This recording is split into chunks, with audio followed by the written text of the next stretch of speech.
Bonjour, nous sommes toujours à Grand Bahama et ce matin il est 6h30 et nous partons pour une journée un peu spéciale puisque nous allons nager avec des raies. En apparence, les choses sont très faciles pour vous. Vous êtes jeune, vous êtes jolie. Ça y est, nous venons d'arriver au port où nous allons prendre le tout petit bateau là et les conditions météorologiques sont parfaites, il n'y a pas un pet de vent. Donc Clément ne va pas avoir le mal de mer normalement.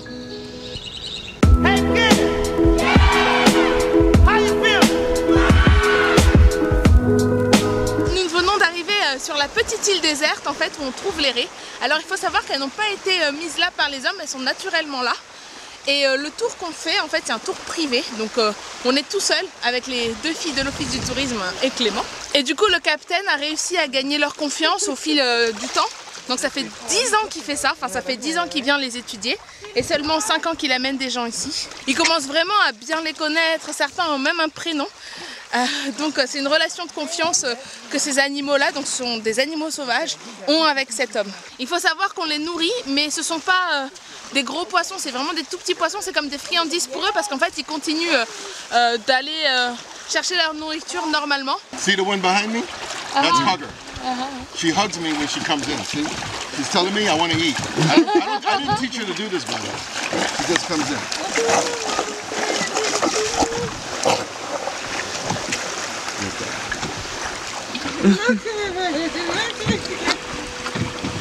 Oh, c'est dingue! See those spiracles?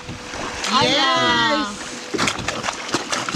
C'est difficile à croire, mais ce sont bien des raies sauvages. Et en fait, elles agissent comme des animaux de compagnie. Elles viennent taper du nez contre nous pour dire bah, on aimerait bien à manger. L'autre fois, quand on était aux exhumages, j'en avais croisé une qui m'avait fait assez peur parce que c'était retourné.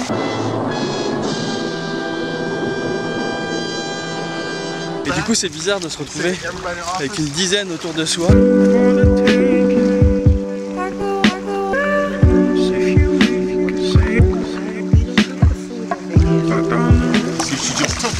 She sucked it up. She sucked it up that time. Okay, now. Okay, right now. Underneath it. Underneath it. Underneath it. Give it to her. Underneath it. Yes. Ooh. You felt it, didn't you? Qu'est-ce qui s'est passé? Hey, that was good, man. That was very good. All right, now you can stand up. Elle m'a aspiré le... That was fabulous. Oh, wow. That was very good, Clem. Very good, man. Wow. So proud of you, boy. It's okay, it's so easy. These hoes need to talk what you know. Stop talking about who's sticking in the Give it to her underneath it. Let her find it. Let her find it. Don't move your arm. You see what she did? Did you see that? She moved in and she moved back. My girl, you got this. Awesome. That was absolutely beautiful.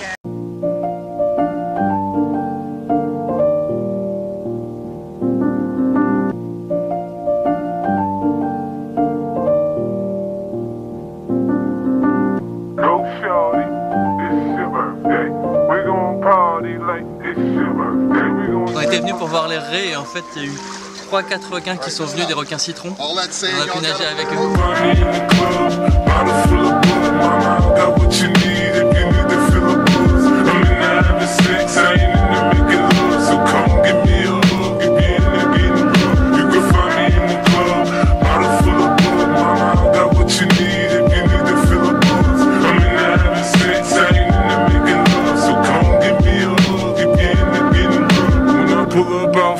Il y a une épave juste là et on va aller plonger. Elle est où l'épave? Dans l'eau. Drop it right now, please. Yeah. Throw it. Just throw it. Just throw it. Alors normalement là ce qu'on est en train de faire ça fait pas partie du tour. Donc en fait on est en train de faire du snorkeling au niveau de 2 épaves. C'est juste un truc de malade. On le fait juste parce que les conditions sont extraordinaires, les conditions météorologiques. Ils ont jamais vu ça. Il n'y a pas un pet de vent, il n'y a pas de vague, il n'y a rien. Et du coup on peut naviguer comme on veut quoi. C'est juste énorme. Et là c'est juste un régal de faire du snorkeling ici. Oh, So many fish! Okay. oh wow!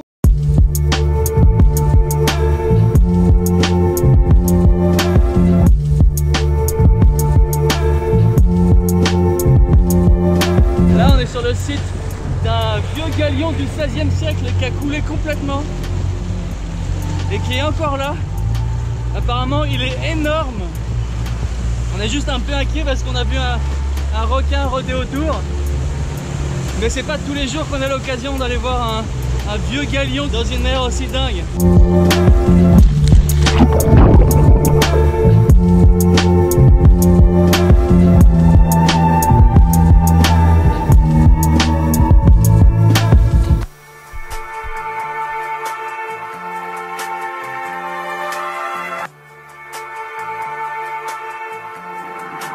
In the death house of the